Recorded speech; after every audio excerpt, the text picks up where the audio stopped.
वाहिगुरु जी का खालसा वाहिगुरु जी की फतेह। जुगो जुगो टल धन धन गुरु ग्रंथ साहिब जी गुरु पातशाह जी दी अपार अजमत बख्शिश टलदी शाम सत्संगत दे पल असी मान रहे हाँ। ओंटारियो खालसा दरबार की इस पावन दीवान हाज़री विच असी हाज़िर हो पाए हाँ। या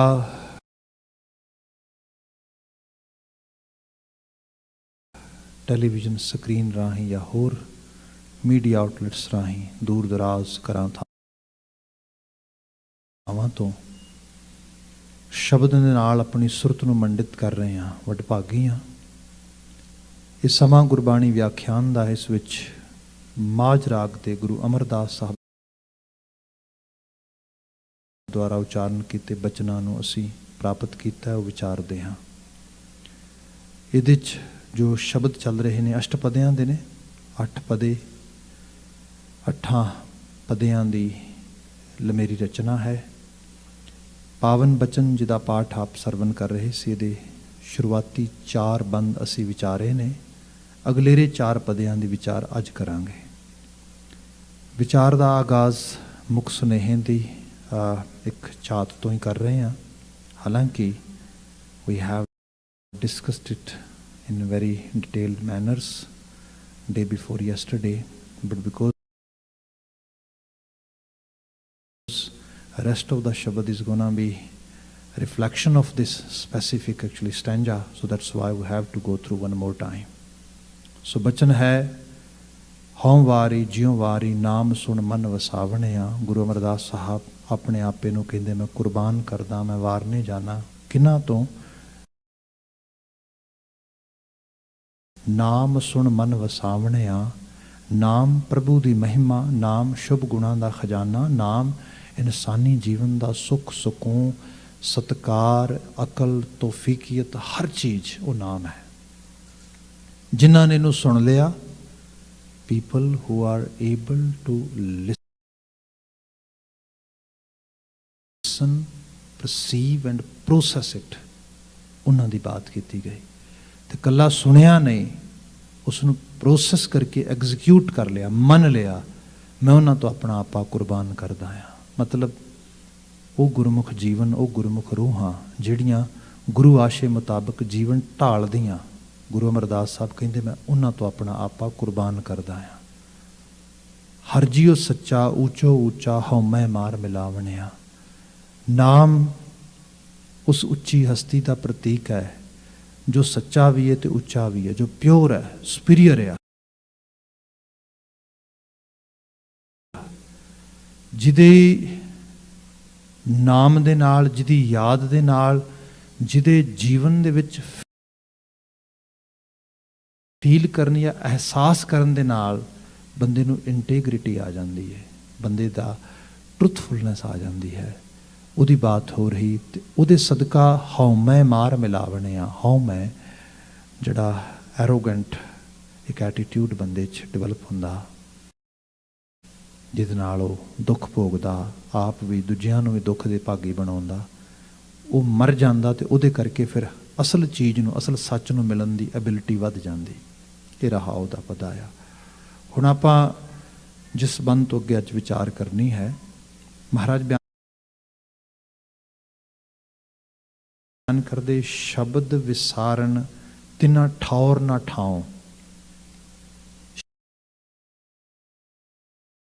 शब्द सोर्स ऑफ विजडम कह लो, सोर्स ऑफ ह्यूमैनिटीज वर्चूज कह लो, सोर्स ऑफ स्पिरिट स्पिरिचुअलिटी कह लो, दैट इज शब्द। जे उसनूं ही विसार देंगे, suppose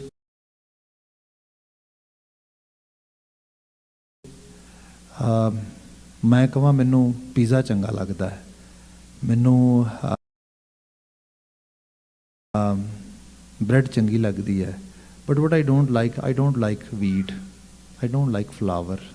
what do you think? मैं नहीं चाहता कि मैनू वीट खाण नूं मिले, मैं नहीं चाहता मैनू ਜਿਹੜਾ ਹੈਗਾ ਫਲਾਵਰ ਖਾਣ ਨੂੰ ਮਿਲੇ, but I really want to eat pizza, I really want to eat actually breads. ਕਿਵੇਂ ਬਾਤ ਬਣੇਗੀ? ਬੰਦਾ ਸੁੱਖ ਚਾਹ ਰਿਹਾ, ਖੁਸ਼ੀ ਚਾਹ ਰਿਹਾ, ਜੀਵਨ 'ਚ ਤਰੱਕੀ ਚਾਹ ਰਿਹਾ, ਹਰ ਚੀਜ਼ ਚਾਹ ਰਿਹਾ, ਨਹੀਂ ਚਾਹ ਰਿਹਾ ਤੂੰ ਦੇਣ ਵਾਲੇ ਸੋਰਸ ਨੂੰ ਨਹੀਂ ਚਾਹ ਰਿਹਾ। ਬਾਬਾ ਜੀ ਬਿਆਨ ਕਰਦੇ, ਜੋ ਸੁਖ ਕੋ ਚਾਹੇ ਸਦਾ ਸ਼ਰਨ ਰਾਮ ਕੀ ਲੇ, ਇਹ ਸ਼ਬਦ ਹੈ। ਮਹਾਰਾਜ ਬਿਆਨ ਕਰਦੇ, ਜਿਨੇ ਇਹ ਵਿਸਾਰਿਆ ਸ਼ਬਦ ਵਿਸਾਰਨ ਤਿਨਾ ਠੌਰ ਨਾ ਠਾਓ, ਉਹਨਾਂ ਨੂੰ ਕਿੱਥੇ ਟਿਕਾਣਾ ਮਿਲੇਗਾ। ਐਂਡ ਲੌਂਗ ਰਨ ਦੇ ਵਿੱਚ ਤੁਸੀਂ ਜਾ ਕੇ ਦੇਖੋ, ਅਸੀਂ ਕੈਨੇਡੀਅਨ ਮਮਾਲਿਕ 'ਚ ਰਹਿ ਰਹੇ ਹਾਂ। ਅੰਦਾਜ਼ਾ ਲਾਓ ਇਸ ਗੱਲ ਦਾ ਕਿ ਨਾਰਥ ਅਮਰੀਕਨ ਵਰਲਡ ਦੇ ਵਿੱਚ ਆਉਣ ਵਾਸਤੇ ਲੋਕੀ ਕਿਵੇਂ ਉਤਾਤੁਰ ਹੋਏ ਨੇ। ਮਤਲਬ ਈਵਨ ਸਾਊਥ ਏਸ਼ੀਆ ਦੇ ਖਿੱਤੇ ਦੇ ਵਿੱਚੋਂ ਹੀ ਸਾਡੇ ਆਲੇ ਦੁਆਲੇ 'ਚ ਰਹਿਣ ਵਾਲੇ ਲੋਕ ਕਿਵੇਂ ਆਲ ਦਾ ਵੇ, ਜਿਹਨੂੰ ਡੌਂਕੀਜ਼ ਲਾਉਣੀਆਂ ਕਹਿੰਦੇ ਨੇ, ਕਿਵੇਂ ਆਉਂਦੇ ਨੇ ਡੌਂਕੀ ਲਾਉਂਦੇ ਹੋਏ। ਬ੍ਰਾਜ਼ੀਲ ਤੋਂ ਲੈ ਕੇ ਤੇ ਜੰਗਲਾਂ ਬੇਲਿਆਂ ਨੂੰ ਛੰਗਦੇ ਹੋਏ, ਲੰਘਦੇ ਹੋਏ ਤੋੜ ਅਮਰੀਕਾ ਪਹੁੰਚਣਾ ਚਾਹੁੰਦੇ ਨੇ। ਮਤਲਬ ਅਮਰੀਕਨ ਡ੍ਰੀਮ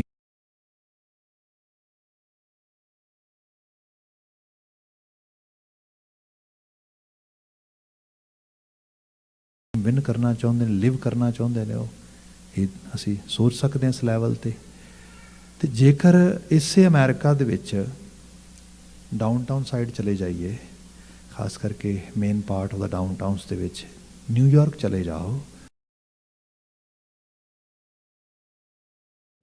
ਉੱਥੇ ਜਾ ਕੇ ਡਾਊਨਟਾਊਨ ਅਤੇ ਹੋਰ ਆਲੇ ਦੁਆਲੇ ਏਰੀਆ ਦੇਖੋ, ਤੁਹਾਨੂੰ ਹੋਮਲੈਸ ਕਮਿਊਨਿਟੀ ਦੀ ਵੱਡੀ ਗਿਣਤੀ ਮਿਲੇਗੀ ਉੱਥੇ, ਬੜੀ ਵੱਡੀ ਨਫਰੀ।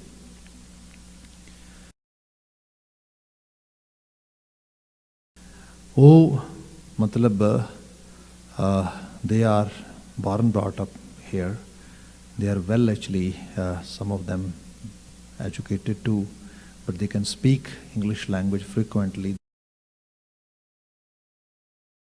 there's no issue for them, but they are on street।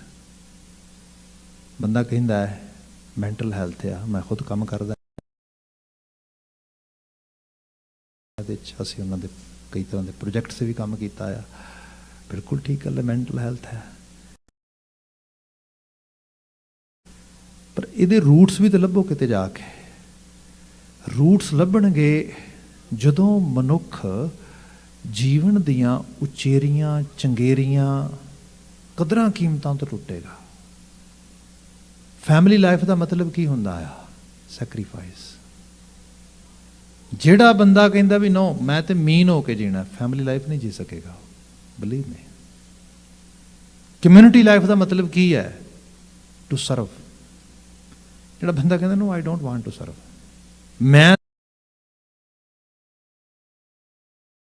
ਤੇ ਸਰਵ, ਮੈਨੂੰ ਤੇ ਸਾਰਾ ਸਮਾਜ ਸਰਵ ਕਰੇ, I don't want to serve anybody, I don't want to share.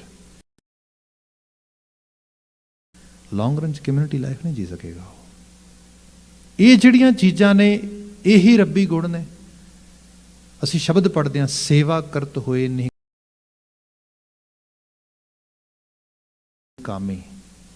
ਸੇਵਾ ਕਰਨ ਦਾ ਮਤਲਬ ਕੀ ਹੈ? ਨਿਹਕਾਮ, ਨਿਸ਼ਕਾਮ ਹੋ ਜਾਣਾ, ਸੈਲਫਲੈਸ ਹੋ ਜਾਣਾ।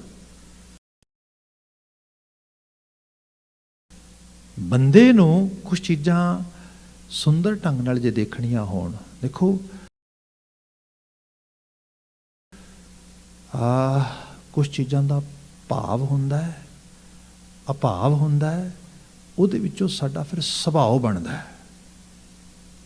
ਜੇ ਅਸੀਂ ਸੁਭਾਅ ਦੇਖਦੇ ਹਾਂ ਤੇ ਉਸੇ ਸੁਭਾਅ ਦਾ ਫਿਰ ਆਲਾ ਦੁਆਲਾ ਪ੍ਰਭਾਵ ਕਬੂਲਦਾ ਹੈ।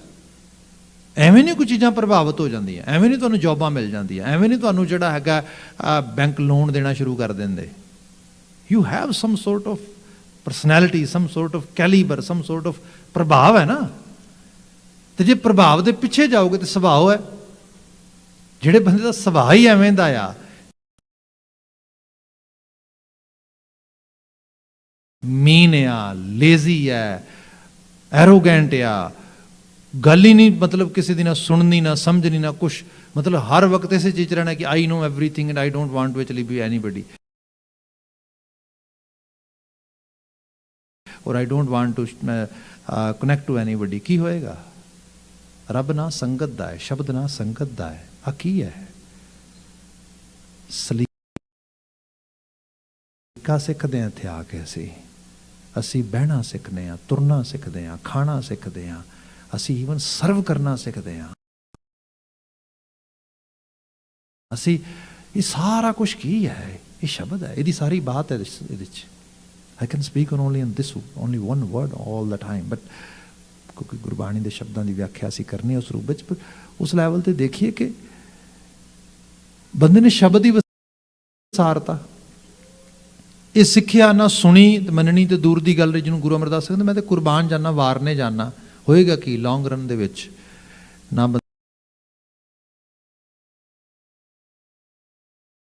बंदे कोल होम रहेगा, ना होम काइंड ऑफ फीलिंग्स रहनगियां, ना उत्थे फैमिली रहेगी, ना फैमिली लाइफ रहेगी, तो फ्रेंड अप कित्थे होएगा जाके। मतलब जिहड़ी आवारगी है, मन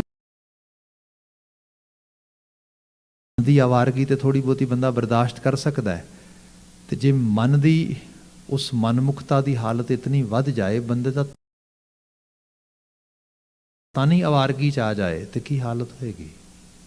ਜਿਹੜੇ स्ट्रे डॉग ਹੁੰਦੇ ਨੇ ਉਹਨਾਂ ਨੂੰ तो कोई वैसे ही मतलब द्वार है द्वार स्वान जो डोलत ਉਹਦੀ हालत बन जाए। सो गुरु बाबा जी बयान करते कि बंदे देख शब्द ही सवारनहार आ, इस करके क्या गया शब्द विसारण ते ना ठौर ना ठाओ, उन्होंने कोई टिकाणा नहीं गा। फिर हालत की बनती है, महाराज बयान करते कि भ्रम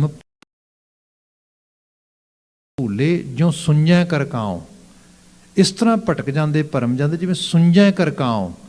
ਕਾਂ आ, ਕਾਂ सुंझे घर नहीं जाता कदे भी। जिस घर दे विच हालांकि ਕਾਵਾਂ ਨੂੰ कोई बुला के कोई चोगा नहीं पाਉਂਦਾ, कोई रोटी नहीं सटदा, कोई उन्होंने दाने नहीं पाਉਂਦਾ। ये भी इस कल्चर 'ਚ ਅਸੀਂ ਇੱਥੇ ਆ ਕੇ ਦੇਖਿਆ कि बर्ड फीडर लोग ला देंगे, चलो घरों के बाहर किते ला दो इस तरीके दे नाल, पर साडे उत्थे तो इहो जिहा कुछ नहीं हैगा। हाँ ਕਾਂ पर सुंझे घरां 'ਚ नहीं जाते, ਕਾਂ जाते जिथे वसदे घर ने, उत्थे होर कुछ नहीं, कोई भूरा डिग्गिया मिल जाएगा, कोई हो सकता कोई सज्जे खब्बे गया दा ही लग जाए ਕਾਂ ਦਾ, कोई रोटी चक के लै जाए कुछ रूप दे। जिथे कोई जी वसदे ने उत्थे उहनूं कुछ मिलन दे आसार ने, तो जे वो सुंझे घर जाएगा तो फिर तुहानूं कुछ भी नहीं मिलेगा। अज में गुरुद्वारे की हदूद असीं आउंदे आ, जरूरी नहीं एक दिन असीं संत बन जाना इत्थे, या माफ़ी चाहांगा, जरूरी नहीं कि बिल्कुल यही मन मंडल च बंदा धार के आया होए कि अज रब नूं मिल के आउणा, गुरु नूं मिल के आउणा। अज नहीं, कई बारी बस बंदा चलो गुरुद्वारे गेड़ा ला आउने आ, लैट्स गो टू गुरुद्वारा साहब, मत्था ही टेक आउने आ, चलो इत्थे आए होर कुछ नहीं। दो चार बारी वाहगुरू ही आया मूँह च, वाहगुरू कीता, वाहगुरू सुन लिया, किसी ने कुछ गुरु की बात कर दी, कोई बाणी का शब्द चलता सीगा, किते उस सुरते चला गया, कोई गल ही चली गई अंदर, कुछ मिल गया, भोरा मिल गया। कोई ये तो नहीं भी सुंझ की जगह तो जिवें ਕਾਂ आया तो उवें तुर गया, जिवें आया सी सुच्चे मुँह उवें तुर गया। इस करके गुरुद्वारे आउंदे आ, असीं गुरुद्वारा साहब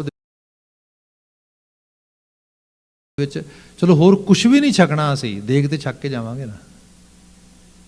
एक बहुत एक्चुअली जिहड़ियां चीज़ां ने मैटाफोरिक वे नाल भी आउंदियां ने, इन्हां दी सिग्निफिकेशन इन डीड मनुख नूं सिक्ख्यात्मक रूप विच भी लिआंदी गई है।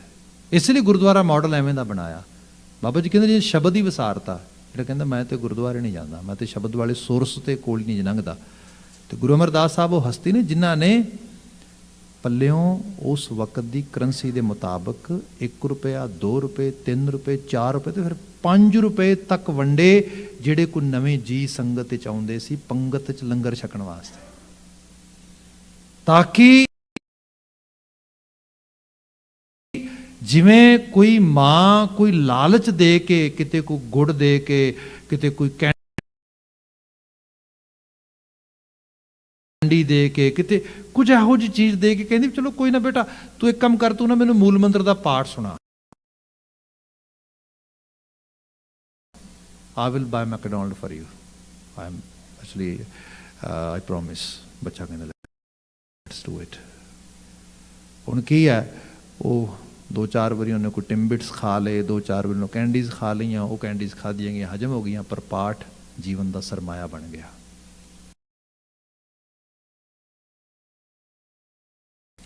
ਪੂੰਜੀ ਬਣ ਗਈ।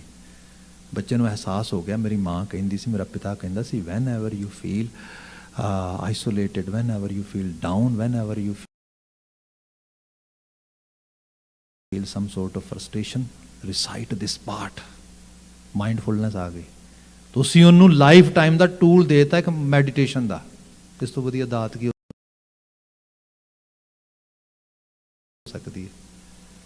ਅੱਜ UFT ਤੋਂ ਲੈ ਕੇ ਸਾਰੀਆਂ ਵੱਡੀਆਂ ਵੱਡੀਆਂ ਯੂਨੀਵਰਸਿਟੀਜ਼ ਜਿਹੜੀਆਂ ਨੇ ਕੋਰਸਿਸ ਕਰਾਉਂਦੀਆਂ, ਆਓ ਤੁਹਾਨੂੰ ਸਿਖਾਈਏ ਮਾਈਂਡਫੁਲਨੈਸ ਕਰਨੀ ਸਿਖਾਈਏ, ਸਿਮਰਨ ਕਰਨਾ ਸਿਖਾਈਏ। ਤੇ ਜਿਨ੍ਹਾਂ ਦਾ ਘਰ ਹੀ ਇਹਦੇ ਨਾਲ ਭਰਿਆ ਹੋਏ, ਤੇ ਗੁਰੂ ਅਮਰਦਾਸ ਸਾਹਿਬ ਕਹਿੰਦੇ ਭਾਈ ਇਹੋ ਜਿਹੀ ਜਗ੍ਹਾ ਤੂੰ ਵਸਾਰੀ ਨਾ ਜਿੱਥੇ ਸ਼ਬਦ ਦਾ ਟਿਕਾਣਾ ਹੋਏ, ਜਿੱਥੇ ਸ਼ਬਦ ਵਰਤਿੰਦਾ ਹੋਏ। ਐਸਾ ਨਾ ਹੋਏ ਤੂੰ ਸੁੰਝੇ ਘਰ ਵਰਗੇ ਜਿਵੇਂ ਕਾਂ ਜਾਂਦਾ ਇਹੋ ਜਿਹੀ ਹਾਲਤ ਤੇ ਚਲਾ ਜਾਏ। ਸੋ ਬਚਨ ਸੀਗਾ, ਭਰਮ ਭੂਲੇ ਜਿਉਂ ਸੁੰਝੇ ਕਰ ਕਾਉ, ਹਲਤ ਪਲਤ ਨਹੀਂ ਦੋਵੇਂ ਗਵਾਏ, ਲੋਕ ਪਰਲੋਕ ਹੀ ਚਲੇ ਗਏ। ਜਿਹੜਾ ਬੰਦਾ ਲੋਕ 'ਚ ਹੀ ਗਵਾਚ ਗਿਆ, ਇੱਥੇ ਹੀ ਮਤਲਬ ਤਰਸਦਾ ਮਰ ਗਿਆ ਜੀਵਨ ਦੇ ਉਚੇਰੀਆਂ ਕਹਿ ਲਓ ਕਿ ਇੱਕ ਖੁਸ਼ਨੁਮਾ ਅਹਿਸਾਸਾਂ ਨੂੰ, ਫੀਲਿੰਗਸ ਨੂੰ ਮਾਨਣ ਤੋਂ, ਤੇ ਮਰ ਕੇ ਤੇ ਕਿੱਥੇ ਪਹੁੰਚੇਗਾ। ਇੱਕ ਹੋਰ ਰੰਗ ਬਿਆਨ ਕਰਾਂ, ਮਹਿੰਗੀਆਂ ਕਾਰਾਂ ਚਲਾ ਕੇ, ਮਹਿੰਗੇ ਘਰਾਂ 'ਚ ਰਹਿ ਕੇ ਖੁਸ਼ੀ ਤੇ ਆਉਂਦੀ ਹੈ, ਕੰਟੈਂਟਮੈਂਟ ਨਹੀਂ ਆਉਂਦੀ। ਕੰਟੈਂਟਮੈਂਟ ਪਤਾ ਕਦੋਂ ਆਉਂਦੀ ਹੈ? ਜਦੋਂ ਬੰਦਾ ਕਿਸੇ ਦੇ ਭਲੇ ਦੇ ਕੰਮ ਵਿੱਚ ਮਦਦ ਕਰਦਾ ਆ, ਜਦੋਂ ਕਿਸੇ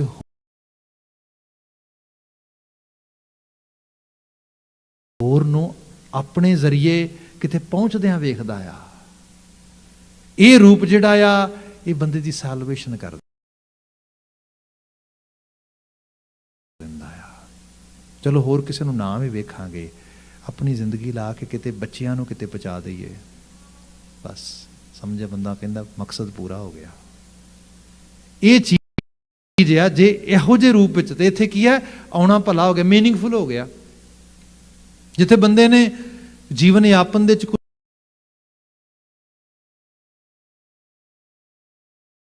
ਇਸ ਕਿਸਮ ਦੇ ਨਾਲ ਨਾ ਕਰ ਪਾਇਆ, ਬਲਕਿ ਜੀਵਨ ਉਚੇਰੀਆਂ ਕਦਰਾਂ ਕੀਮਤਾਂ ਤੋਂ ਦੁਰਾਡੇ ਰਹਿ ਗਿਆ, ਭਾਈ ਫਿਰ ਲੋਕ ਵੀ ਗਿਆ ਤੇ ਪਰਲੋਕ ਤੇ ਗਿਆ ਹੀ ਗਿਆ। ਬੰਦਾ ਆਖਰਕਾਰ ਕਿਹੋ ਜਿਹੀ ਮਾਨਸਿਕਤਾ ਨਾਲ ਵਿਦਾ ਹੋਏਗਾ। ਗੁਰੂ ਅਮਰਦਾਸ ਸਾਹਿਬ ਉਹਦੀ ਬਾਤ ਕਰਦੇ, ਕਹਿੰਦੇ ਭਾਈ ਗੱਲ ਇਹ ਹੈ, ਹਲਤ ਪਲਤ ਤਿੰਨ ਦੋਵੇਂ ਗਵਾਏ, ਦੁੱਖੇ ਦੁੱਖ ਵਿਹਾਵਣਿਆ। ਬਸ ਦੁੱਖ ਹੀ ਬੀਜਿਆ, ਦੁੱਖ ਹੀ ਵੱਢਿਆ, ਦੁੱਖ ਹੀ ਪਾਲਿਆ, ਦੁੱਖ ਹੀ ਸੰਭਾਲਦਿਆਂ ਜੀਵਨ ਲੰਘ ਗਿਆ। ਅਗਲਾ ਬਚਨ ਹੈ, ਲਿਖਦਿਆਂ ਲਿਖਦਿਆਂ ਕਾਗਦ ਮਸਕ ਹੋਈ। ਲਿਖਦਿਆਂ ਲਿਖਦਿਆਂ ਕਾਗਦ ਮਸਕ ਹੋਈ। ਮੱਸੂ ਕਹਿੰਦੇ ਨੇ ਕਾਲਖ ਨੂੰ, ਸ਼ਾਹੀ ਨੂੰ, ਇੰਕ ਕਹਿ ਲਓ, ਕਾਗਜ਼ ਤੇ ਪੇਪਰ ਹੀ ਹੁੰਦਾ ਹੈ। ਤੇ ਲਿਖਦਿਆਂ ਲਿਖਦਿਆਂ ਮੈਟਾਫੋਰ ਹੈ, ਇਹਨੂੰ ਜੇ ਅਸੀਂ ਕਨਵਰਟ ਕਰਦੇ ਹਾਂ ਇੰਟਰਪ੍ਰੀਟੇਸ਼ਨ ਦੇ ਵਿੱਚ, ਤੇ ਫਿਰ ਇਹਦੇ ਬਾਅਦ ਇਹ ਬਣਦੀ, ਜਿਵੇਂ ਜਿਸ ਸ਼ਖਸ ਨੇ ਯੂਰਪ ਦੇ ਵਿੱਚ ਪਹਿਲੀ ਵਾਰੀ personality development as a subject introduce ਕੀਤਾ ਸੀਗਾ, ਸਵੀਡਿਸ਼ ਪ੍ਰੋਫੈਸਰ ਸੀਗਾ, ਉਹਨੇ ਆਪਣੀ ਡਾਇਰੀ ਲਿਖੀ ਸੀ। ਅਰਾਊਂਡ 8 ਸਾਲ ਦੀ ਉਮਰ 'ਚ ਡਾਇਰੀ ਲਿਖਣੀ ਸ਼ੁਰੂ ਕੀਤੀ, ਤੇ ਕੋਈ 60 ਸਾਲ ਦੀ ਏਜ ਤੱਕ ਉਹਨੇ ਡਾਇਰੀ ਲਿਖੀ। 52 ਸਾਲ ਦਾ ਜੀਵਨ ਲਿਖਿਆ। ਉਹ ਜਦੋਂ ਬਿਲਕੁਲ ਮਿੰਟ ਬੁੱਕ ਦੀ ਤਰ੍ਹਾਂ ਆਪਣੀ ਡਾਇਰੀ ਲਿਖੀ ਨਾ, ਤਾਂ ਸਾਰੀ ਡਾਇਰੀ ਮੁੜ ਕੇ ਉਹਨੇ ਪੜ੍ਹੀ, ਉਹਨੂੰ ਜਿਹੜਾ ਹੈਗਾ ਰੀਵਿਜ਼ਿਟ ਕੀਤਾ, ਉਹਨੂੰ ਪਤਾ ਲੱਗਾ ਮੈਂ ਤੇ ਜ਼ਿੰਦਗੀ ਗਵਾਤੀ ਆਪਣੀ ਸਾਰੀ। ਉਹਨੇ ਬਿਲਕੁਲ ਟਾਈਮ ਦੀ ਕੈਲਕੂਲੇਸ਼ਨ ਕੀਤੀ, ਦੱਸਿਆ ਪਤਾ ਨਹੀਂ ਕਿੰਨੇ ਸਾਲ ਦੇ ਮੈਂ ਆਪਣੀ ਸ਼ਰਟ ਦੇ ਬਟਨ ਖੋਲਦਿਆਂ ਤੇ ਲਾਂਦਿਆਂ ਗਵਾਤੇ ਨੇ, ਕਿੰਨੇ ਸਾਲ ਮੈਂ ਬੈੱਡ ਤੇ ਸੁੱਤੇ ਹੀ ਗਵਾਤੇ ਨੇ, ਮੈਂ ਤੇ ਜੀਆ ਹੀ ਨਹੀਂ। ਮੈਂ ਤੇ ਜੀਣ ਦੇ ਜੇ ਸਹੀ ਰੂਪ ਵਿੱਚ ਦੇਖਾ ਤੇ ਵਿੱਚੋਂ 2 ਸਾਲ ਵੀ ਨਹੀਂ ਨਿਕਲਦੇ। ਇਸ ਤਰੀਕੇ ਨਾਲ ਫਿਰ ਉਹਨੇ ਕਿਹਾ ਬੰਦੇ ਦੀ ਜਿਹੜੀ ਪਰਸੋਨਾ, ਜਿਹੜੀ ਪਰਸਨੈਲਿਟੀ ਹੈ, ਇਹਨੂੰ ਵੀ ਡਿਵੈਲਪ ਕੀਤਾ ਜਾਏ। ਇਹ ਟਾਈਮ ਦਾ ਸਹੀ ਯੂਜ਼ ਕਰਨਾ ਸਿੱਖੇ, ਇਹ ਟਾਈਮ ਮੈਨੇਜਮੈਂਟ ਸਿੱਖੇ, ਇਹ ਲਾਈਫ ਆਰਗੇਨਾਈਜ਼ ਕਰਨੀ ਸਿੱਖੇ। ਇਹੋ ਜਿਹੀਆਂ ਚੀਜ਼ਾਂ ਫਿਰ ਪਰਸਨੈਲਿਟੀ ਡਿਵੈਲਪਮੈਂਟ ਸਬਜੈਕਟ ਦੇ ਤੌਰ ਤੇ ਆਇਆ ਇੱਥੇ। ਇਸ ਰੂਪ ਵਿੱਚ ਦੇਖਿਆ ਜਾਏ, ਆਪਾਂ ਹਰ ਰੋਜ਼ ਦੇ ਕੰਮਾਂ ਕਾਰਾਂ ਨੂੰ, ਚਲੋ ਕਹਿੰਦੇ ਚਿੱਤਰਗੁਪਤ ਸਾਡਾ ਲੇਖਾ ਲਿਖਦਾ ਆ, ਆਪਾਂ ਵੀ ਲਿਖੀਏ 2-4-10 ਦਿਨ ਡਾਇਰੀ ਲਿਖੀਏ, ਫਿਰ ਉਹਨੂੰ ਰੀਵਿਜ਼ਿਟ ਕਰੀਏ, ਪਤਾ ਲੱਗੇ ਹੱਦ ਹੋ ਗਈ, ਸਮਾਂ ਹੀ ਗਵਾ ਰਹੇ ਹਾਂ, ਕੁਛ ਵੀ ਨਹੀਂ ਚੰਗਾ ਤੇ ਕੁਝ ਹੈ ਹੀ ਨਹੀਂਗਾ। ਉਸ ਨੂੰ ਬਾਬਾ ਜੀ ਨੇ ਬਿਆਨ ਕੀਤਾ, ਜੋ ਜੀਵਨ ਲਿਖ ਰਹੇ ਆ ਨਾ, ਭਾਵੇਂ ਅਸੀਂ ਨੋਟ ਕਰੀਏ ਨਾ ਕਰੀਏ, ਆਖਰਕਾਰ ਸਾਡੇ ਫੁੱਟਪ੍ਰਿੰਟ ਤੇ ਪੈ ਹੀ ਰਹੇ ਨੇ ਨਾ। ਜਿਹੜੀ ਫੁੱਟਪ੍ਰਿੰਟਸ ਅਸੀਂ ਪਾ ਰਹੇ ਹਾਂ, ਜੇ ਅੱਜ ਦੇ ਸਿੰਪਲ ਲੈਂਗੁਏਜ ਸਮਝ ਆਉਂਦਾ, ਜਿਵੇਂ ਕਾਰਬਨ ਫੁੱਟਪ੍ਰਿੰਟਸ ਦੀ ਗੱਲ ਕੀਤੀ ਜਾਂਦੀ ਹੈ। ਜਦੋਂ ਦਾ ਜਿਹੜਾ ਫਾਸਲ ਫਿਊਲ ਜਲਾਣਾ ਸ਼ੁਰੂ ਕੀਤਾ ਸਾਡੀ ਇੰਡਸਟਰੀਅਲ ਰੈਵੋਲੂਸ਼ਨ ਤੋਂ ਬਾਅਦ, ਖਾਸ ਕਰਕੇ 40-50s ਤੋਂ ਬਾਅਦ ਤੋਂ ਜੇ ਲੈ ਲਈਏ, ਜਿਹੜੇ ਕਾਰਬਨ ਫੁੱਟਪ੍ਰਿੰਟ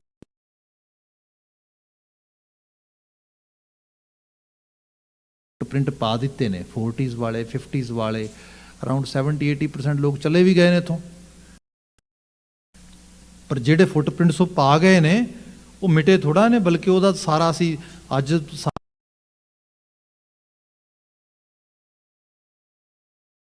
ਸਾਰਾ ਦਾ ਸਾਰਾ ਜਿਹੜਾ ਹੈਗਾ ਉਹ ਰਿਜ਼ਲਟ ਭੋਗ ਰਹੇ ਆ। ਤੇ ਜੋ ਅਸੀਂ ਹੁਣ ਪਾ ਰਹੇ ਹਾਂ, ਆਉਣ ਵਾਲੀਆਂ ਜਨਰੇਸ਼ਨਸ ਭੋਗਣਗੀਆਂ। ਲਿਖਿਆ ਤੇ ਗਿਆ ਹੀ ਹੈ ਨਾ, ਇੱਥੇ ਮਿਟ ਥੋੜਾ ਜਾਏਗਾ। ਜੇ ਅੱਜ ਤੋਂ ਵੀ ਲੱਗ ਜਾਈਏ, ਸਪੋਜ਼ ਇਸੇ ਵਕਤ ਹੀ ਹੁਣੇ ਹੀ CO2 ਦਾ ਲੈਵਲ ਜਿਹੜਾ ਹੈਗਾ ਬਿਲਕੁਲ ਜ਼ੀਰੋ ਕਰ ਦਈਏ, ਤਾਂ ਅਸੀਂ ਕੀ ਸੋਚਦੇ ਹਾਂ, ਜਿਹੜੇ ਫੁੱਟਪ੍ਰਿੰਟਸ ਪਾ ਦੇ ਤੈਨੂੰ ਮਿਟ ਜਾਣਗੇ, ਗਲੋਬਲ ਵਾਰਮਿੰਗ ਚਲੀ ਜਾਏਗੀ, ਆ ਡਰਾਸਟਿਕ ਵੈਦਰ ਜਿਹੜਾ ਚਲਾ ਜਾਏਗਾ, ਫੋਰਗੇਟ ਅਬਾਊਟ ਇਟ, ਭੁੱਲ ਜਾਈਏ ਇਸ ਚੀਜ਼ ਨੂੰ। ਉਹ ਫੁੱਟਪ੍ਰਿੰਟ ਜਿਹੜੇ ਪਾਏ ਨੇ, ਉਹਦੇ ਸਿੱਟੇ ਭੋਗਣੇ ਪੈਣਗੇ। ਤੇ ਕੱਲਾ ਇਹ ਤੇ ਦਿਸ ਰਿਹਾ ਸ਼ਰੇਆਮ ਉਸ ਰੂਪ ਦੇ ਉੱਤੇ, ਹੋਰ ਚੀਜ਼ਾਂ ਜਿਹਦੀ ਅਸੀਂ ਬਾਤ ਕਰਦੇ ਆ, ਭਾਵੇਂ ਸੋਸ਼ਲ ਸਟਰਕਚਰ ਦੇ ਵਿੱਚ ਆ, ਭਾਵੇਂ ਫੈਮਿਲੀ ਸਟਰਕਚਰ ਦੇ ਵਿੱਚ ਆ, ਭਾਵੇਂ ਸਾਡਾ ਆਲ ਓਵਰ ਰਹਿਣ ਸਹਿਣ ਆ, ਸੋ ਇਹ ਸਾਰੇ ਦਾ ਪ੍ਰਭਾਵ ਸਾਨੂੰ ਆਖਰਕਾਰ ਉਹਦਾ ਕੌਨਸੀਕੁਐਂਸਸ ਫੇਸ ਕਰਨੇ ਪੈਣੇ ਨੇ ਉਹਦੇ।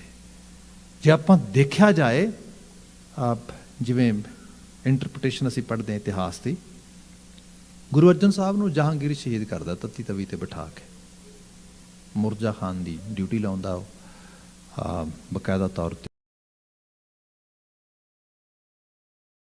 ਚੰਦੂ ਰੋਲ ਪਲੇ ਕਰਦਾ ਉਹਦੇ 'ਚ, ਸ਼ੇਖ ਅਹਿਮਦ ਸਰਹੰਦੀ ਸਾਰੀ ਚੀਜ਼ ਨੂੰ ਪ੍ਰਵੋਕ ਕਰਦਾ। ਅਸੀਂ ਤਵਾਰੀਖ 'ਚ ਪੜ੍ਹਦੇ ਹਾਂ, ਇਹ ਕਰੈਕਟਰ ਮੇਨ ਆਉਂਦੇ ਨੇ ਉਹਦੇ 'ਚ। ਪਰ ਕੀ ਅਸੀਂ ਦੇਖਦੇ ਹਾਂ ਕਿ ਇਹ ਕਰੈਕਟਰ ਹੀ ਦੋਸ਼ੀ ਨੇ ਸਾਰੇ ਉਹਦੇ ਵਾਸਤੇ? ਨਹੀਂ, ਉਸਦੇ ਵਾਸਤੇ ਜਿਹੜਾ ਦੋਸ਼ ਆ ਉਹ ਪਿੱਛੋਂ ਲੱਗੇਗਾ ਜਦੋਂ ਦਾ ਮੁਗਲਿਆ ਹੁਕਮਰਾਨੀਅਤ ਸ਼ੁਰੂ ਹੁੰਦੀ ਹੈ। ਲੋਕ ਹੌਲੀ ਹੌਲੀ ਉਸ ਜ਼ੁਲਮ ਨੂੰ ਸਹਿਣ ਵਾਸਤੇ ਤਿਆਰ ਹੋ ਜਾਂਦੇ ਨੇ, ਐਕਸੈਪਟ ਕਰ ਲੈਂਦੇ ਨੇ। ਕਰਦਿਆਂ ਇੱਕ ਐਸਾ ਲੈਵਲ ਆਉਂਦਾ ਜਿੱਥੇ ਹੁਣ ਸੁਧਾਰ ਚਾਹੀਦਾ ਹੈ, ਤੇ ਸੁਧਾਰ ਵਾਸਤੇ ਇਹੋ ਜਿਹੀ ਰੱਬੀ ਰੂਹ, ਜਿਹਨੂੰ ਉਸ ਸਾਊਥ ਏਸ਼ੀਆ ਦਾ ਵੱਡਾ ਪੂਰਾ ਖਿੱਤਾ ਤੇ ਖਾਸ ਕਰਕੇ ਪੰਜਾਬ ਜ਼ਰਾ ਪਿਆਰ ਕਰਦਾ ਹੈ, ਉਹਨੂੰ ਆਪਣੇ ਖੂਨ ਦੀ ਆਹੂਤੀ ਦੇਣੀ ਪੈਂਦੀ ਹੈ। ਤੇ ਫਿਰ ਕੱਲਾ ਇਹ ਨਹੀਂਗਾ, ਉਸ ਤੋਂ ਬਾਅਦ ਫਿਰ ਪੂਰਾ ਦਾ ਪੂਰਾ, ਇਸੇ ਕਰਕੇ ਸ਼ਹੀਦਾਂ ਦੇ ਸਰਤਾਜ ਉਸ ਜਿਹੜਾ ਹੈਗਾ ਸ਼ਹਾਦਤ ਦਾ ਇੱਕ ਦੌਰ ਸ਼ੁਰੂ ਕਰਦੇ ਨੇ।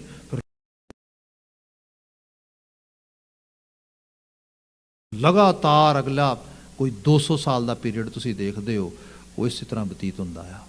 ਫਿਰ ਜਾ ਕੇ ਕੁਝ ਸੁਧਾਰਵਾਦੀ ਚੀਜ਼ ਆਉਂਦੀ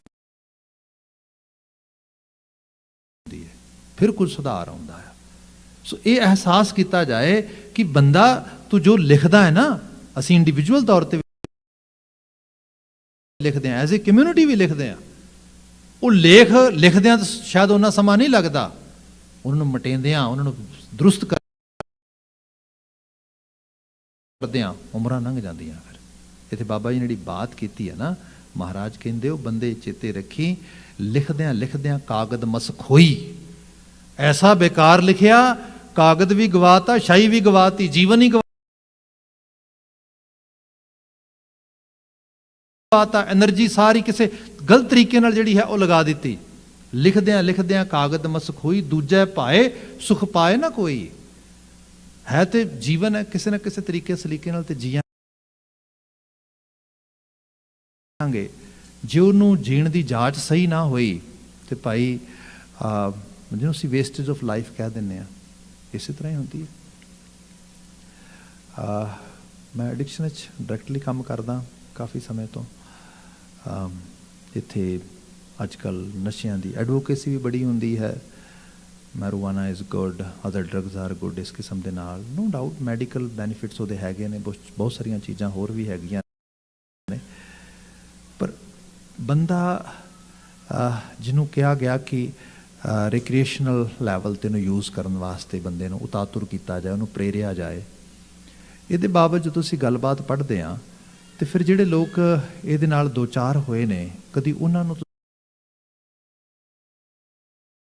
ਤੁਸੀਂ ਸੁਣ ਕੇ ਪੜ੍ਹ ਕੇ ਦੇਖੋ, ਉਹ ਫਿਰ ਬਿਆਨ ਕਰਦੇ ਨੇ ਕਿ ਜੇਕਰ ਤੁਸੀਂ ਇਸ ਸਾਰੀਆਂ ਬਿਮਾਰੀਆਂ ਜਾਂ ਸਾਰੇ ਕੌਨਸੀਕੁਐਂਸਿਸ ਨੂੰ ਟੋਲਰੇਟ ਕਰਨ ਲਈ ਤਿਆਰ ਹੋ, ਦੈਨ ਗੋ ਹੈਡ। ਅਦਰਵਾਈਜ਼ ਪਹਿਲੇ ਲੈਵਲ ਤੇ ਸਟਾਪ ਕਰੋ ਇਹਨੂੰ। ਕਾਹਦੇ ਲਈ ਇਹਨਾਂ ਚੀਜ਼ਾਂ ਦੇ ਮਗਰ ਜਾਣਾ, ਕਿਉਂਕਿ ਇਹ 'ਚ ਡਿਪੈਂਡੈਂਸੀ ਕ੍ਰੀਏਟ ਹੋਏਗੀ, ਮੁੜ ਕੇ ਇਸ਼ੂਜ਼ ਹੋਣਗੇ। ਦੂਜੇ ਪਾਏ ਲੱਭਦਾ ਬੰਦਾ ਖੁਸ਼ ਹੈ, ਖੁਸ਼ੀ ਹੈ, ਸੁਖ ਆ, ਪਹੁੰਚ ਕਿਤੇ ਹੋਰ ਜਾਂਦਾ ਆ। ਪਹਿਲਾਂ ਹੀ ਦੇਖ ਇਹ ਰਾਹ ਕਿਤੇ ਦੂਜੇ ਪਾਸੇ ਤੇ ਨਹੀਂ ਜਾ ਰਿਹਾ, ਗਲਤ ਪਾਸੇ ਤੇ ਨਹੀਂ ਜਾ ਰਿਹਾ। ਮੈਂ ਖੁਸ਼ੀ ਦੇ ਭੁਲੇਖੇ ਕਿਤੇ ਦੁੱਖ ਤੇ ਝੋਲੀ 'ਚ ਨਹੀਂ ਪਾ ਰਿਹਾ। ਮੈਂ ਆਪਣੇ ਆਪ ਦੇ ਵਿੱਚ ਤੇ ਸੋਚ ਰਿਹਾ ਕਿ I'm gonna feel some sort of happiness and after that I'm gonna get dependency. Is it right? ਆ ਪਹਿਲਾਂ ਹੀ ਸੋਚ। ਕਹਿੰਦੇ ਜਦੋਂ ਇਹ ਚੀਜ਼ ਨਹੀਂ ਸੋਚੀ ਜਾਂਦੀ, ਦੂਜਾ ਪਾਏ ਸੁਖ ਪਾਏ ਨਾ ਕੋਈ, ਇਹਦੇ ਚੋਂ ਫਿਰ ਕਿਸੇ ਨੂੰ ਸੁਖ ਨਹੀਂ ਪ੍ਰਾਪਤ ਹੁੰਦਾ। ਅਗਲਾ ਬਚਨ ਹੈ, ਕੂੜ ਲਿਖੈ ਤੇ ਕੂੜ ਕਮਾਵੈ, ਜਲ ਜਾਵੈ ਕੂੜ ਚਿਤ ਲਾਵਣਿਆ। ਜਦੋਂ ਕੂੜ ਹੀ ਲਿਖਿਆ, ਕੂੜ ਹੀ ਕਮਾਇਆ, ਤੇ ਕੂੜ ਦੇ ਵਿੱਚੋਂ ਕਿਹਨੂੰ ਸੁਖ ਪ੍ਰਾਪਤ ਹੋਇਆ?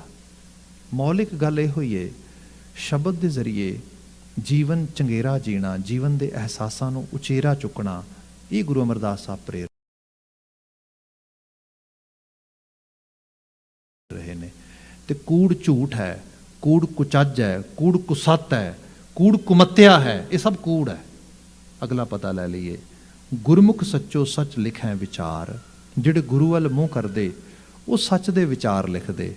ਹੁਣ ਸੱਚ ਦੇ ਵਿਚਾਰ, ਫਿਰ ਮੈਂ ਬੇਨਤੀ ਕਰਾਂਗਾ, ਇਕੱਲੇ ਕਾਗਜ਼ 'ਤੇ ਨਹੀਂ ਲਿਖੇ ਜਾਂਦੇ। ਜੋ ਅਸੀਂ ਇੰਟਰੈਕਸ਼ਨ ਕਰਦੇ ਹਾਂ ਦੁਨੀਆ ਦੇ ਵਿੱਚ, ਜਿਹੜੀਆਂ ਮੇਰੀਆਂ ਆਦਤਾਂ, ਜਿਹੜੇ ਮੇਰੇ ਜੀਵਨ ਜੀਣ ਦੇ ਢੰਗ ਤਰੀਕੇ ਸਲੀਕੇ ਹੈਗੇ ਨੇ, ਮੈਂ ਉਹਨਾਂ ਨੂੰ ਡਿਫੈਂਡ ਕਰਾਂਗਾ, ਉਹੀ ਵਿਚਾਰ ਸ਼ੇਅਰ ਕਰਾਂਗਾ। ਮੈਂ ਉਹਨਾਂ 'ਤੇ ਵਾਰ-ਵਾਰ ਜਿਹੜਾ ਹੈਗਾ ਐਮਫਸਾਈਜ਼ ਕਰਾਂਗਾ। ਜੇ ਉਹਦੇ ਵਿੱਚ ਨਸ਼ਾ ਹੈ, ਜੇ ਉਹਦੇ 'ਚ ਬੁਰਾਈਆਂ ਨੇ, ਜੇ ਉਹਦੇ 'ਚ ਵਕਾਰ ਨੇ, ਜੇ ਉਹਦੇ 'ਚ ਅਲਾਮਤਾਂ ਨੇ, I'm gonna defend all these thoughts. ਮੈਂ ਉਹਨਾਂ ਨੂੰ ਸਪਰੈਡ ਕਰਾਂਗਾ। ਤੇ ਐਂਡ ਆਫ ਦਾ ਡੇ ਕੀ ਹੋਏਗਾ? ਉਹਦਾ ਪ੍ਰਭਾਵ ਲੋਕਾਂ ਤੇ ਪਏਗਾ, ਬੱਚਿਆਂ ਤੇ ਪਏਗਾ, ਆਲੇ ਦੁਆਲੇ ਤੇ ਪਏਗਾ, ਉਸੇ ਤਰ੍ਹਾਂ ਦੇ ਹੋਈ ਜਾਣਗੇ। ਤੇ ਜੇ ਕੋਈ ਮੇਰੇ ਕੋਲ ਚੰਗੇਰੇ ਕੋਈ ਵਿਚਾਰ ਖਿਆਲ ਨੇ, ਤੇ ਫਿਰ ਡੈਫੀਨੇਟਲੀ ਮੈਂ ਉਹਨਾਂ ਦੇ ਜ਼ਰੀਏ ਲੋਕਾਂ ਨੂੰ ਕਨਵਿੰਸ ਕਰਾਂਗਾ। ਮੈਂ ਉਸ ਚੀਜ਼ ਨੂੰ ਹੀ, ਕਿਉਂਕਿ ਮੇਰਾ ਫੇਥ ਉਹ ਹੈ, ਮੇਰਾ ਬਲੀਵ ਉਹ ਹੈ, ਉਹੀ ਚੀਜ਼ ਮੇਰੀ ਅੰਤਰਾਤਮੇ ਨੂੰ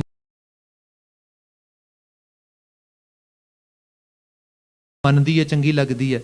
ਗੁਰੂ ਬਾਬਾ ਜੀ ਕਹਿੰਦੇ, ਗੁਰਮੁਖ ਸੱਚੋ ਸੱਚ ਲਿਖੈ ਵਿਚਾਰ। ਜਿਨ੍ਹਾਂ ਦਾ ਗੁਰੂ ਵੱਲ ਮੂੰਹ ਹੋ ਗਿਆ, ਉਹਨਾਂ ਦੇ ਵਿਚਾਰ ਸੱਚ ਦੇ ਲਿਖਣੇ ਸ਼ੁਰੂ ਕਰਤੇ, ਸੱਚ ਦੇ ਹੀ ਖਿਆਲਾਂ ਨੂੰ ਪ੍ਰਣਾ ਗਏ, ਸੱਚ ਦੇ ਖਿਆਲ ਦੀ ਉਹਨਾਂ ਨੇ ਐਡਵੋਕੇਸੀ ਕੀਤੀ। ਉਹਦੀ ਬਾਤ ਹੋ ਰਹੀ ਹੈ ਇਹਦੇ ਵਿੱਚ। ਨਾਲ ਕਿਹਾ ਸੇ ਜਨ ਸੱਚੇ ਪਾਵੇਂ ਮੋਖ ਦੁਆਰ, ਇਹੋ ਜਿਹੇ ਜਨ ਫਿਰ ਸੱਚੇ ਨੇ ਤੇ ਉਹਨਾਂ ਲਈ ਫਿਰ ਮੁਕਤੀ ਦਾ ਦੁਆਰ ਖੁੱਲ੍ਹ ਜਾਂਦਾ ਹੈ, ਜਿਹਨੂੰ ਗੇਟਵੇ ਆਫ ਸੈਲਵੇਸ਼ਨ ਕਹਿ ਲਓ। ਮਤਲਬ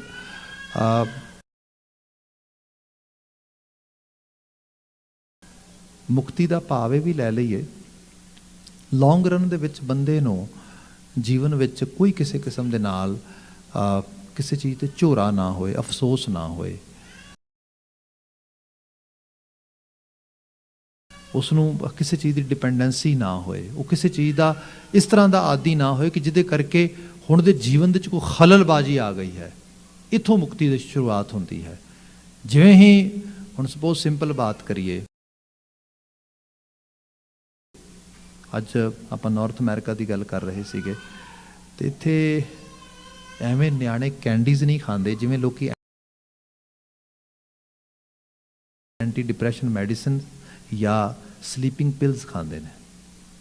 ਵੱਡੇ ਲੈਵਲ ਤੇ ਇੱਥੇ ਇਹ ਚੀਜ਼ਾਂ ਨੂੰ, ਇਹਨਾਂ ਦੀ ਕੰਜ਼ੰਪਸ਼ਨ ਹੁੰਦੀ, ਇਹਨਾਂ ਨੂੰ ਕੰਜ਼ਿਊਮ ਕਰਦੇ ਨੇ ਲੋਕ। ਹੁਣ ਜੇ ਉਹ ਤਰੀਕੇ ਨਾਲ ਦੇਖਿਆ ਜਾਏ ਤਾਂ ਹੋ ਕੀ ਰਿਹਾ ਆ, ਬੰਦੇ ਨੂੰ ਤੇ ਇਹ ਹੈ ਕਿ ਸਾਰਾ ਦਿਨ ਕੰਮਕਾਰ ਕੀਤਾ, ਜੋ ਕਿਤੇ ਕੁਛ ਆਪਣਾ ਜੀਵਨ ਬਤੀਤ ਕੀਤਾ, ਸ਼ਾਮ ਨੂੰ ਘਰ ਗਏ ਤੇ ਬਿਸਤਰੇ ਤੇ ਜਾ ਕੇ ਸਿਰਹਾਣੇ ਤੇ ਸਿਰ ਰੱਖਿਆ ਤੇ ਬੰਦਾ ਨੌਕ ਆਊਟ ਹੋ ਜਾਣਾ ਚਾਹੀਦਾ, ਨੀਂਦ ਆ ਗਈ। ਹਾਲਤ ਇਹ ਹੈ, ਬੰਦਾ ਬੈੱਡ ਤੇ ਵੀ ਪਹੁੰਚ ਗਿਆ, ਸਿਰਹਾਣੇ ਤੇ ਸਿਰ ਰੱਖਿਆ, ਪਲਸਟੇ ਮਾਰਿਆ, ਨੀਂਦ ਹੀ ਨਹੀਂ ਆ ਰਹੀ, ਬਲਕਿ ਡਾਕਟਰ ਨੂੰ ਕਹਿ ਰਹੇ ਜਾ ਕੇ ਮੈਂ ਤਾਂ ਬਹੁਤ ਤੰਗ। ਇਹਦਾ ਮਤਲਬ ਸਮਥਿੰਗ ਇਜ਼ ਮਿਸਿੰਗ ਦੇਅਰ। ਚਲੋ ਕੋਈ ਹਜ਼ਾਰਾਂ 'ਚੋਂ ਇੱਕ ਅੱਧਾ ਕੇਸ ਹੋਏ ਜਿਹਦੇ 'ਚ ਕੋਈ ਪ੍ਰੋਬਲਮ ਹੈ, ਕੋਈ ਡਿਜ਼ੀਜ਼ ਆ ਗਈ, ਕੁਝ ਫਿਜ਼ੀਕਲ ਇਸ਼ੂਜ਼ ਆ, ਦੋਜ਼ ਆਰ ਐਕਸੈਪਟੇਬਲ। ਪਰ ਇੱਕ ਆਲ ਓਵਰ ਕਮਿਊਨਿਟੀ 'ਚ ਚੀਜ਼ ਹੋ ਰਹੀ ਹੋਏ, ਹੁਣ ਇਸ ਤਰੀਕੇ ਨਾਲ ਤਾਂ ਫਿਰ ਕਹਿਣਾ ਪਏਗਾ ਨਾ ਵੀ ਬਿਮਾਰ ਹੋ ਰਹੇ ਆ, ਮਾਨਸਿਕ ਤੌਰ ਤੇ ਬੰਦਾ ਨਿੱਘਰ ਰਿਹਾ। ਇੱਥੇ ਸਾਹਿਬ ਨੇ ਜਿਹੜੀ ਬਾਤ ਕੀਤੀ, ਮਹਾਰਾਜ ਕਹਿੰਦੇ ਸੇਜਨ ਸੱਚੇ ਪਾਵੇਂ ਮੋਖ ਦੁਆਰ, ਜਿਹਨੂੰ ਨੀਂਦ ਹੀ ਨਹੀਂ ਆ ਰਹੀ ਉਹਨੂੰ ਮੋਖ ਦਾ ਦੁਆਰ ਕਿੱਥੋਂ ਮਿਲ ਜਾਏਗਾ? ਉਹਨੂੰ ਤੇ ਚੈਨ ਹੀ ਨਹੀਂ ਮਿਲ ਰਿਹਾ, ਉਹਨੂੰ ਤੇ ਜੀਵਨ ਦਾ ਅੱਜ ਦਾ ਸਕੂਨ ਨਹੀਂ ਮਿਲ ਰਿਹਾ। ਈਵਨ ਤੁਸੀਂ ਹੋਰ ਦੇਖੋ, ਹੁਣ ਤੇ ਮੈਂਟਲ ਹੈਲਥ 'ਚ ਇਤਨੀ ਜ਼ਿਆਦਾ ਸਟੱਡੀਜ਼ ਆ ਗਈਆਂ ਨੇ, ਕਹਿੰਦੇ ਬੰਦਾ ਰੋਟੀ ਤੋਂ ਬਿਨਾਂ ਤੇ ਹਫਤਾ ਕੱਢ ਦੇਗਾ, ਪਾਣੀ ਤੋਂ ਬਿਨਾਂ ਵੀ ਹੋ ਸਕਦਾ 4-5 ਦਿਨ ਕੱਢ ਜੇ ਤੇ ਉਹਨੂੰ ਨੀਂਦ ਨਾ ਆਈ ਪ੍ਰੋਪਰਲੀ ਤੇ ਭੁੱਲ ਜਾਓ ਕਿ ਉਹ 4 ਦਿਨ ਵੀ ਕੱਢ ਜਾਏਗਾ, ਡਨ। ਕਿਉਂਕਿ ਇਹ ਚੀਜ਼ ਜਿਹੜੀ ਇਸ ਲੈਵਲ ਤੇ ਹੈ, ਇਸੇ ਕਰਕੇ ਜਦੋਂ ਅਸੀਂ ਦੇਖਦੇ ਵੀ ਇੱਕਦਮ ਮਤਲਬ ਬੰਦਾ, ਬੱਚਾ ਸੀਗਾ ਜਾਂ ਕੋਈ ਵੱਡਾ ਸੀਗਾ ਘਰ ਦੇ ਵਿੱਚ, ਤੇ ਇੱਕੋ ਦਮ ਆਊਟ ਆਫ ਕੰਟਰੋਲ ਹੋ ਗਿਆ ਸਭ ਚੀਜ਼ਾਂ, ਭਈ ਉਹਦਾ ਧਿਆਨ ਦੇ ਕੇ ਦੇਖੋ ਕਿਤੇ ਉਹ ਇਸ ਚੀਜ਼ ਵਾਲੇ ਪਾਸੇ ਤੇ ਨਹੀਂ ਕੋਈ ਬਾਤ ਹੋ ਰਹੀ। ਇਸੇ ਲਈ ਗੁਰਬਾਣੀ ਵਾਰ-ਵਾਰ ਕਹਿ ਰਹੀ ਹੈ, ਆਪਣੇ ਆਪ ਨੂੰ ਦਰੁਸਤ ਕਰ, ਜੀਵਨ ਯਾਪਨ ਵਿੱਚ ਗੁਰੂ ਦਾ ਪੈ, ਰੱਬ ਦਾ ਪੈ, ਚੰਗੇਰੇ ਗੁਣ, ਸੰਗਤ, ਇਹੋ ਜਿਹੀਆਂ ਚੀਜ਼ਾਂ ਇਹਨੂੰ ਇਨਕਲੂਡ ਕਰ। ਇੱਥੇ ਸਾਹਿਬ ਨੇ ਬਿਆਨ ਕੀਤਾ, ਜਿਹੜੇ ਜਨ ਸੱਚ ਦੇ ਰਾਹ ਤੁਰੇ ਪਾਵੇਂ ਮੋਖ ਦੁਆਰ, ਸੱਚ ਕਾਗਦ ਕਲਮ ਮਸਵਾਣੀ, ਸੱਚ ਲਿਖ ਸੱਚ ਸਮਾਵਣਿਆ। ਉਹਨਾਂ ਨੇ ਸੱਚ ਦਾ ਹੀ ਕਾਗਦ ਕਰ ਲਿਆ, ਸੱਚ ਦੀ ਕਲਮ ਕਰ ਲਈ। ਜੋ ਜੀਵਨ ਜੀਆ ਉਹ ਸੱਚ ਨੂੰ ਸਮਰਪਿਤ ਹੋ ਕੇ, ਸਚਿਆਰ ਹੋ ਕੇ ਜੀਆ। ਉਸ ਜੀਵਨ ਜੀਣ ਦੇ ਵਿੱਚੋਂ ਜਿਹੜੇ ਪ੍ਰਭਾਵ ਪਏ ਆਪਣੇ ਉੱਤੇ, ਦੂਜਿਆਂ ਉੱਤੇ, ਉਹ ਵੀ ਸੱਚ ਵਾਲੇ ਪਏ। ਉਹਨਾਂ ਦੇ ਸਦਕਾ ਜੀਵਨ ਦੇ ਵਿੱਚ ਜਿਹੜੀ ਹੈ ਸਪਿਰਿਚੁਅਲੀ ਅਪਲਿਫਟਿੰਗ ਹੋ ਗਈ ਬੰਦੇ ਦੀ। ਹੁਣ ਇਹ ਰੂਪ ਇਹ ਹੈ। ਦੇਖੀਏ ਇੱਕ ਹੋਰ ਬਾਤ ਵੀ ਹੈ, ਮੋਸਟਲੀ ਅਸੀਂ ਲੌਜਿਕ ਨਾਲ ਚੱਲਦੇ ਹਾਂ, ਤਰਕ ਨਾਲ ਚੱਲਦੇ ਹਾਂ, ਪਰ ਤਰਕ ਵੀ ਆਪੋ ਆਪਣਾ ਹੋ ਸਕਦਾ ਆ। ਤਰਕ ਦੇ ਸੱਚ ਨੂੰ ਵੀ ਕਈ ਵਾਰੀ ਬੰਦਾ ਝੁਠਲਾ ਸਕਦਾ ਆ। ਮੈਨੂੰ ਸਿੰਪਲ ਐਗਜ਼ਾਮਪਲ ਕਰ ਦੇਣਾ, ਮੇਰੇ 2 ਹੱਥ ਨੇ, ਮੈਂ ਇੱਕ ਬਰਫ਼ ਤੇ ਰੱਖ ਲੈਣਾ ਤੇ ਇੱਕ ਮੈਂ ਕਿਸੇ ਗਰਮ ਹੀਟਰ ਵਾਲੀ ਚੀਜ਼ ਤੇ ਰੱਖ ਲੈਣਾ। ਇੱਕ ਗਰਮ ਹੋ ਗਿਆ, ਇੱਕ ਬਿਲਕੁਲ ਠੰਡਾ ਹੋ ਗਿਆ। बिल्कुल रूम टैंपरेचर पानी का एक मेरे सामने जिहड़ा तुसीं बाल्टी लिया के रख दिओ, दोनों हाथ उहदे च पा देना, की होएगा? एक हाथ नूं वो पानी गर्म लगेगा, एक हाथ नूं ठंडा लगेगा, सेम पानी। मैं की एक्सपीरियंस कर रहा, इक्को समय दो सच एक्सपीरियंस कर रहा मैं। धरती ते जिहड़ियां चीज़ां इंटरप्रटेशन ते खड़ियां होंदियां ने, वो एवें होंदियां ने। कुछ पिछले तजर्बे, कुछ उस वक्त के हालात, बंदा उन्हां दे मुताबक आप अपने फलसफे कढ़ लैंदा है। इत्थों जाके जिहड़ा बिलीफ सिस्टम बड़ा ਸਕੈਟਰਡ हो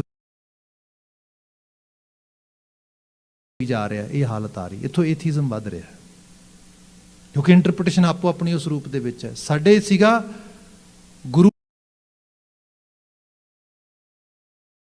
ने कहा, गुरु ने दसिया, गुरु का राह साक्षात आ। अजे मैनू उस लैवल का पता नहीं हैगा, मैनू समझ नहीं हैगी, पर मेरे गुरु ने कहा है मैनू। तो गुरु वो है जिन्हें अपने बच्चे इस विचारधारा के उत्ते जिहड़ा हैगा कुर्बान कर दिते। ये रूप ने साडी कम्यूनिटी नू उस हालात विच खड़िया कीता जिथे कोई शायद खड़ा भी नहीं हो सकता। उन्होंने इस तरीके दे नाल मानवता की सेवा करदियां होया एक अपनी होंद नूं बरकरार किया। They were not just existing, they were living their lives, and that's why they created that kind of culture, everything. इस सचियार होने का फायदा आ। अज दे समाज च भी चैलेंजेस घट नहीं है, पर जे आपां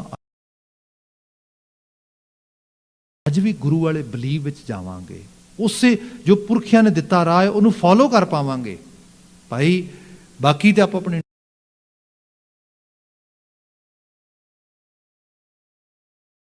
इंटरप्रटेशन है, कोई इस तरीके नाल कह रहा है, कोई इस तरीके नाल, बाकी गल सच्चे दोनों ही ने, जिवें हाथ दोवें सच बोल रहे हैं। मतलब कुछ पिछले एक्सपीरियंस ने, कुछ इस वक्त के हालात ने, हुण पानी नूं एक डिफाइन कर रहे, गर्म है कह रहे, ठंडा हैगा। महाराज इत्थे बयान करदे, क्यों ना उस राह ते चलीए जिथे सच का एहसास गुरु वाले राह ते तुर के होए, ते गुरु दे बचनां नूं असीं सच मन लईए। सच कागद कलम मसवाणी, सच लिख सच समावणिया। मेरे गुरु का बोल सच है, मेरे गुरु के बोल नूं कमाउणा सच है, उस कमाई दे विचों जो सिट्टे निकलते हैं वो सच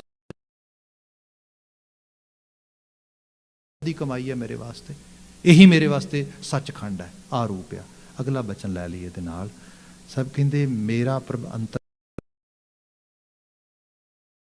बैठा वेख है। किथे है रब? Where is God? Who can prove that God exists?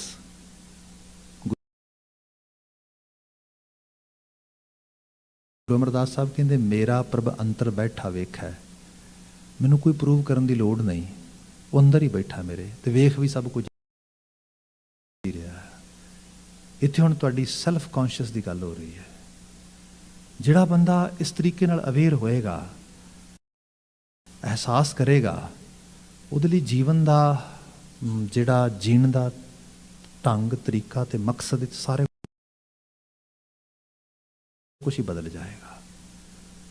Mostly ढंग ये हुंदा आ, मैं दूजियां नूं ना मूर्ख बनाउणा आ, then I can prove that I am a clever person, I am really actually मैं स्मार्ट हाँ। ये बंदे नूं यही चीज़ मारी जा रही है। दूसरा लैवल ये है कि I always have some sort of mindset that I am the better from anybody else in this world। ये दूसरा माइंडसैट आ गया। जो इहो जे बंदे की अप्रोच तो यूनीवर्सल बनी पई है। गुरु बाबा जी कहते, इस तो किवें निकलीए बाहर, कौन कढ़ेगा? जे कोई मैनू गल भी कहेगा तो मैनूं लगा तो लालच अपना होना, क्योंकि मेरा लालच वधिया आया। मैनूं लगता मैं अपने लालच करके आ गल कह रहा, ये अपने लालच करके गल कर रहा, इस करके बेविश्वासी वध रही है। जो ये पता लगे नहीं अंदर बैठा कोई वेख रहा है, कोई गिण रहा है, कोई मिण रहा है, कोई नाप रहा, कोई तोल रहा है, मैं उन्होंने अकाउंटेबल हाँ। हाँ, सामने वाला हो सकता मेरी एडवांटेज चक रहा हो सकता फायदा चक रहा, हो सकता मैनू मूर्ख बना रहा होए, पर मैं तो गुरु अगे अरदास करदा, मैनू वसा दान दई, भरोसा भरोसा दान नहीं, because I know who am I know what I am doing. मैं उस कॉन्शियस के बिल्कुल सच्चा हाँ।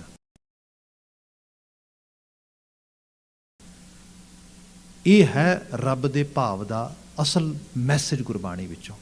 वचन है मेरा प्रभ अंतर बैठा वेखे, गुरु प्रसादी मिलै सोई जन लेखा। जिंदगी सब ने जी जानी है, लेखे च किहदी है। आखिरकार जो अखां बंद होणगे एग्जिट डोर दे कोलों क्रॉस करन लगांगे, पिछे मुड़ के देखांगे, पता लगेगा was it worth to come in this world or not. ਉਹਦਾ ਲੇਖੇ 'ਚ ਜਿਹੜਾ ਜਨ ਪਿੱਛੇ ਝਾਤ ਮਾਰੇ ਤੇ ਪਤਾ ਲੱਗੇ ਹਾਂ ਭਾਈ ਲੇਖੇ 'ਚ ਸੀਗਾ। ਸਾਹਿਬ ਕਹਿੰਦੇ ਕਿ ਉਹ ਰੂਪ ਜਿਨੇ ਗੁਰ ਪ੍ਰਸਾਦ ਦੀ ਮਿਲੇ ਸੋਈ ਜਨ ਲੇਖੈ, ਨਾਨਕ ਨਾਮ ਮਿਲੇ ਵਡਿਆਈ, ਪੂਰੇ ਗੁਰ ਤੇ ਪਾਵਣਿਆ। हे ਨਾਨਕ ਕਹਿ ਇਹੀ ਨਾਮ ਦੀ ਮਹਿਮਾ ਹੈ, ਇਹੀ ਨਾਮ ਦੀ ਵਡਿਆਈ ਹੈ, ਪਰ ਮਿਲਦੀ ਉਹਨੂੰ ਹੈ ਗੁਰ ਪੂਰੇ ਤੇ ਪਾਵਣ,